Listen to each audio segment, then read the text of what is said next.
खर्चीली सास। बहू की समझदारी ने सास को बचाया। एक बार की बात है, सीमा नाम की एक महिला थी। उसकी एक सास थी जिसका नाम रमा था, जो कि बहुत खर्चीली थी।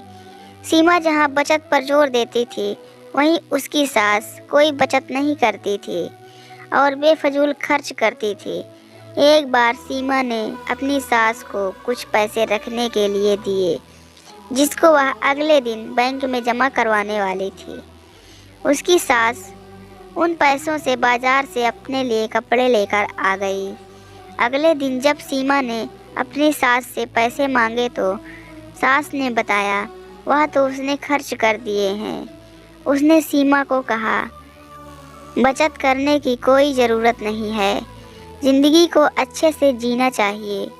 सीमा अपनी सास को बेफजूल घर की लाइट जलाने से मना करती थी, जो कि उसकी सास को बिल्कुल पसंद नहीं था।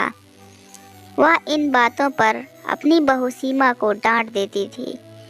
इसके बाद सीमा ने भी निर्णय लिया कि वह अपनी सास को रोकेगी नहीं। सीमा ने इसके बाद अपनी सास के कमरे का बल्ब लाकर बदल दिया। सास के पूछने पर सीमा ने कहा कि अब वह जितना चाहे उतनी लाइट जला सकती है। एक दिन सीमा की सास को पकोड़े खाने की इच्छा हुई। उसने सीमा को पैसे देकर कहा कि जाकर राजू हलवाई की दुकान से पकोड़े ले आए।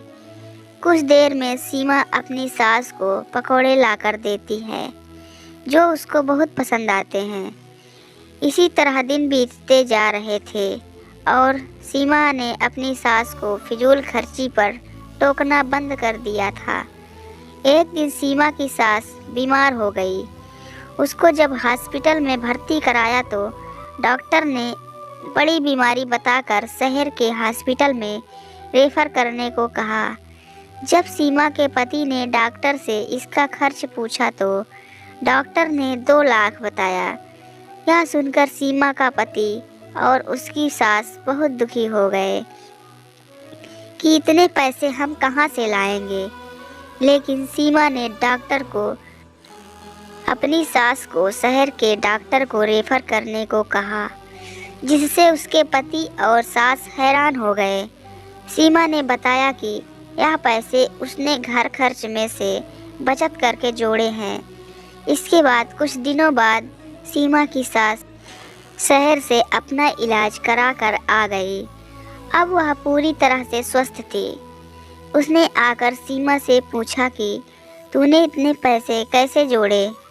मैं तो तुझे बचत करते समय हमेशा मना करती थी। सीमा ने बताया कि मैंने सारे घर में कम बिजली प्रयोग करने वाले बल्ब लगाए और जब भी आप मुझे बाहर से पकौड़े लाने को कहती थी तो मैं घर पर ही आपको पकौड़े बनाकर खिलाती थी। उसने सीमा की बहुत तारीफ की और खुद भी आगे से पैसे बचाने का निर्णय लिया।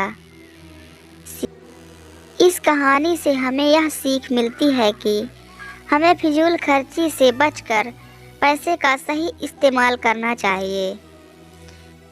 तो दोस्तों, ये कहानी आपको कैसी लगी हमें कमेंट करके ज़रूर बताएं और वीडियो अगर अच्छा लगा तो लाइक करें और हमारे चैनल को ज़रूर सब्सक्राइब करें।